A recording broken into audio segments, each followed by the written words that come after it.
Hi, welcome to SBR Videos. I'm Peter Loshak. We are previewing the 2015 Major League Baseball season right now. We're talking with Joe Duffy from OffshoreInsiders.com, and we were asked to do a video maybe anticipating which teams might be, we might want to look out for being good over bets in the upcoming season. Of course, we have no idea where the market will set their totals, but it's still interesting to think about when you're handicapping all these teams right before the season starts. Joe Duffy, thanks for being back with us. Thank you for having me, Peter. Last year, the top over team in the majors was Minnesota, interestingly, at 56% overs, and the second team was in the National League, Miami, at 55%. Colorado, the team that you normally expect to be an overtrender, they were the seventh best over team in the league at 53.5%, and at home, they were 57.5% on their overs. So what team do you think might repeat as a decent over trend this year, as a decent team to bet on overs this year? Well, it was certainly you wanted to look first and foremost who are the best offenses. Now, obviously, the odds makers aren't dumb. It'll be interesting to see what they do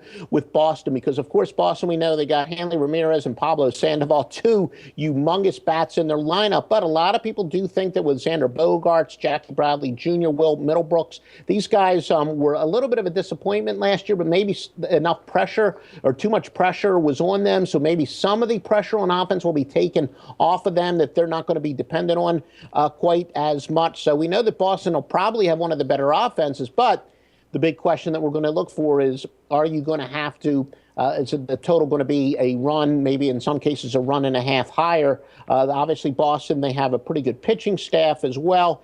The Angels are a team that, again, we know that they've had the talent for years. They bought some offense a couple years ago, and they never quite lived up to it. Josh Hamilton, he is injured.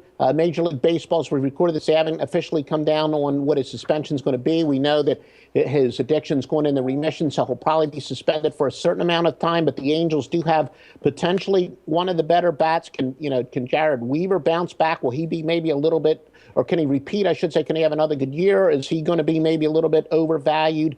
C.J. Wilson, can he do it again? So I think, again, with the Anaheim Angels, or the whatever they call themselves, the Los Angeles Angels, they might be able to sneak up on some teams if their offense can finally click. But I thought it was quite interesting. Managers don't really like to go that far out on a limb. Detroit's Brad Asmus said several times this spring he really thinks the Tigers lineup is going to be better than last year. And Detroit's lineup was pretty darn good last year, where they had the highest on-base percentage, highest slugging percentage. Well, Detroit was actually the fifth best over team in all of baseball last year. They were 53.8%, which is a nice blind betting profit over 162 games. And each year, everyone's always wondering about Colorado. Colorado, again, number 7. They were 53.5% last year.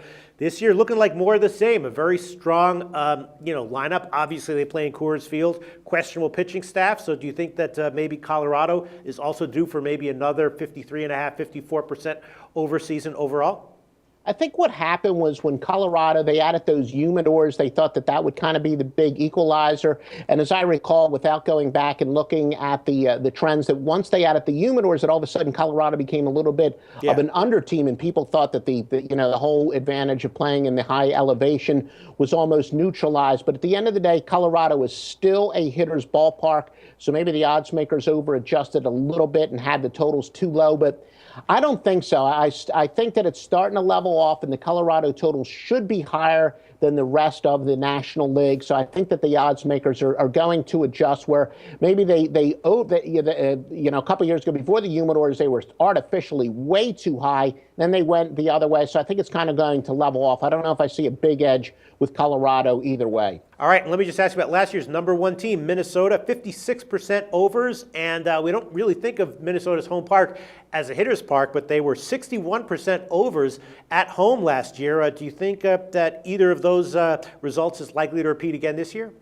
One of my general rules is when a team overachieves or underachieves, I do expect them to regress to the mean the following year. And as you said, there's no blatantly obvious reason where Minnesota is not exactly an offensive powerhouse. Right, exactly. I would expect kind of a regression to the mean. All right, Joe, so if I had to pin you down on one team out of the entire major leagues that you think might be the safest team to bet on, blindly overs all season long, obviously this is just for fun because you have no idea what the totals will be. But if you had to answer that question right now, who would it be?